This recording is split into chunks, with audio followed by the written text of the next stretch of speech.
Everyone, my name's Aris. Brett was helping me out. This was our intermediate class here at Genesis on Friday. And we talked a little bit about like close position, body contact, and some redirects based on uncommon contact points. So the first example we gave was a free spin.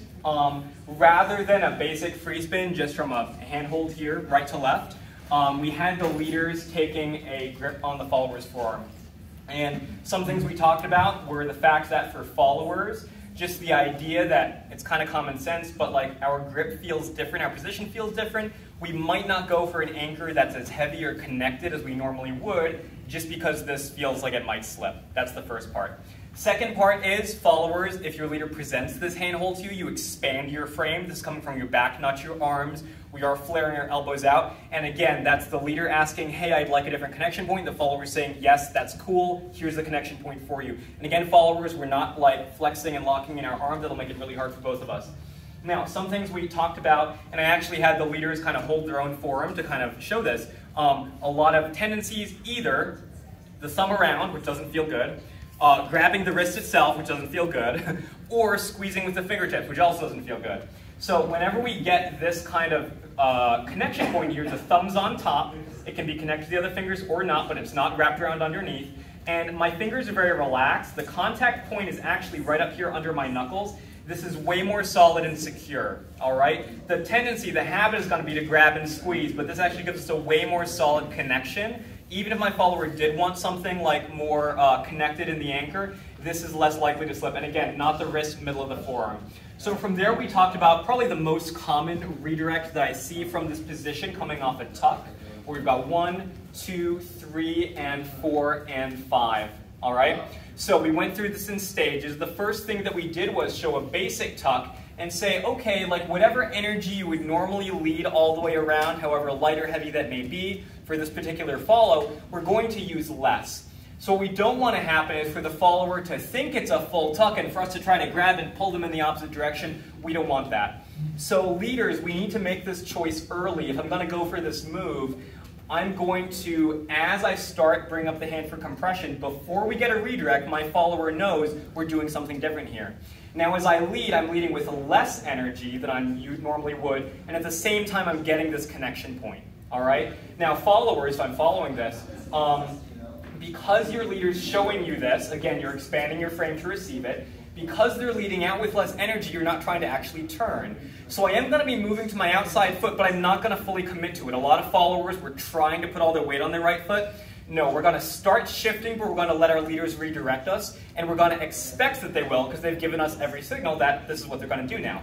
The other part of the connection here was, again, like I'm expanding from my back with my elbows flared, and this lets my leader feel that I'm stretching, so they can kind of calibrate the energy they're giving me to, I'm not a great follower or great at spins, but like it can be probably relatively light, and my leader can feel that, and they'll feel confident in leading that light if I can show them that I don't need much energy. Yeah? So we'll show from this side. So the count for this is 1, 2, 3, and 4, and 5. All right?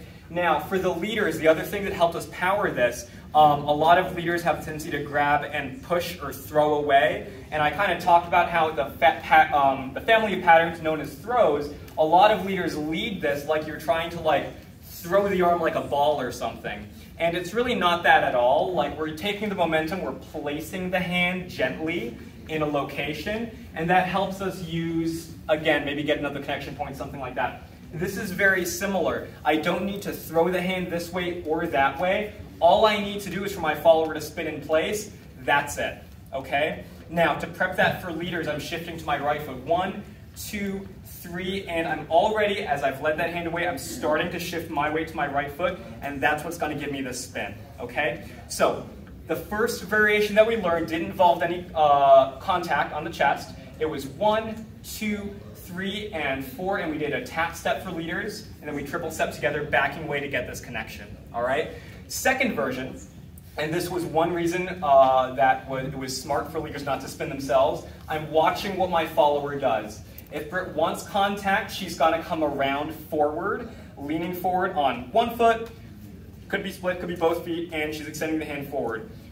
Now, we talked real briefly, if you have a female leader, this is going to be a little bit different. We're probably going to aim for the shoulder. as we come forward, either way, right? And that might be a different connection point.